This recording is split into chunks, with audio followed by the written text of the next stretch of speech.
What is going on, everyone? Brian Downward here, and this is Laptop Empires, the show that teaches you how to build and grow a business from anywhere in the world. This is episode number 12, and today I've got 7 free ways for you to find more consulting and marketing clients for your social media business, your consulting firm, whatever that might be. Even if you're a coach, these are all really great strategies for you to go find more leads and customers for no money out of your pocket. So I'm not going to teach you any paid ads, nothing like that, just free things you can do to attract more leads and customers.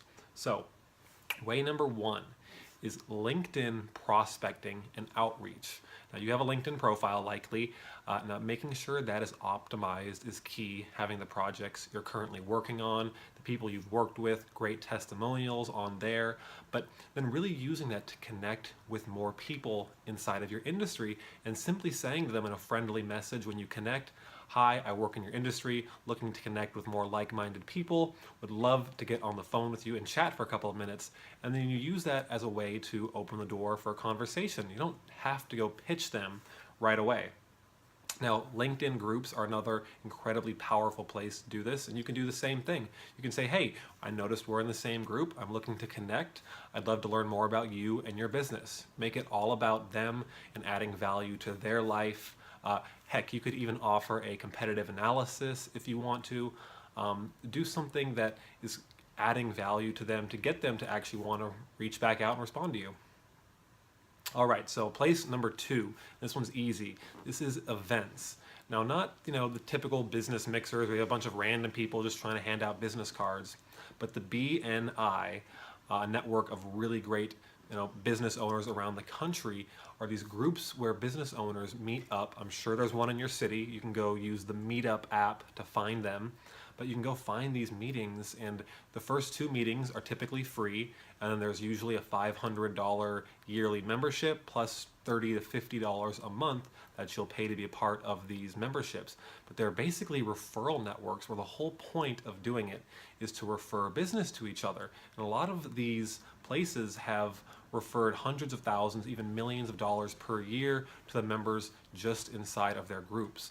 Now I am currently in the process. I actually have the application here to join the one that just happens now a few minutes down the street. Over 30 business owners, all really great people. I went to the first meeting and I already got 2 leads, so I am super excited about that. And again, it's funny, as marketers, especially if you do digital marketing and social media, it becomes so easy to hide behind your computer or do blogging and hope that attracts clients. But where the real business is out there and talking with real people and shaking hands. I know this is called Laptop Empires, but face-to-face is still one of the most powerful ways that you can grow your business and then service those clients from your laptop anywhere in the world.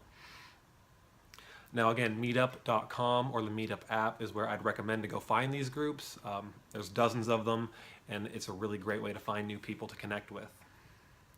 All right, so here's an interesting one I've talked about before on this show, but you can use what I call content partnerships, which is essentially where you identify a person who has the audience that you're hoping to attract. Now, as a consultant or a marketer, you might be looking for small businesses. So you could go partner with a accountant or an insurance guy or someone who already has those types of people on their email list. You partner with them to create some kind of relevant value content related to what you're doing that provides value, educates their audience, and of course at the end says, if you're interested in learning more, please come click this link and speak to me, call me, whatever your call to action is. Now I used this just last month to get one of my latest clients, and I love this client because we got them results quickly. They're hooked and they're going to be on for a long time. And how I did this was I identified a manufacturer who, and again, I'm sure some of you have heard this story before, but they made patio furniture. I wanted patio furniture retailers. So I made a video on Facebook advertising for their retailers, which the manufacturer sent out. And I got a handful of phone calls from that, and one of those people turned into a client. So a really effective way that you can partner up with someone who's got a list, do a webinar, do a video, do something for their audience that provides value, and then subtly pitches your services. All right, so here is a great one. A lot of people miss this, but a great place to find potential clients is to go see the people who are doing advertising already, but doing it poorly. So you can go into Google and type in phrases for your niche, your industry that you're trying to target. So if you're going after flooring stores, you could type in things like hardwood or carpet, and you go click on the Google AdWords for those keywords and go to the landing pages of those people and see if those landing pages are optimized to collect leads. And that's just one example. You can do the same thing via Facebook ads. But the point is you are actively clicking through to people's campaigns around the internet or trying to find their campaigns by searching for them in Google and seeing if they are optimized or not, which gives you the open door to go fix that. Now, if you're in SEO and not lead generation, then you can maybe do a crawl or spider crawl of their website and just pull some data that might be, losing them traffic, just something that is of value to them, that would help them improve the campaigns that they're already doing. And you can, of course, position you as the expert who can help save those campaigns that aren't performing as well as they could. All right, so then this one's another easy one, but a lot of people miss this, and it's referrals. If you have just a couple of happy clients, heck, it can be your family members or your friends. You just want to actually ask people for the referrals or you're never going to get them. Just hoping that a referral comes to you. It simply is just maybe once in a while, but you have to actively ask people and be proactive and know who they know so you can ask for the introduction. If you don't know who your clients and the people in your friends and family, who their friends are, who they might be able to connect you with, you're not even going to be able to ask. But simply asking just for the conversation to open the door is a really smart way to get potential leads and customers in the door. All right, and then personal outreach. And this one, a lot of people are scared to do it because a lot of people are scared of putting themselves out there and asking for something. And I personally wish that I had done some sales before I got into marketing because I would have been more proactive in that sense. But you need to be willing to just pick up the phone. This ties into all the other tips that I just talked about. But you need to be able to pick up the phone and call someone and have a conversation that's meaningful and actually provide value, or be willing to email someone a couple times and follow up very politely. It's a little extra mile that you need to go that a lot of people won't do, but it's the difference between a lot of clients and just a couple of clients.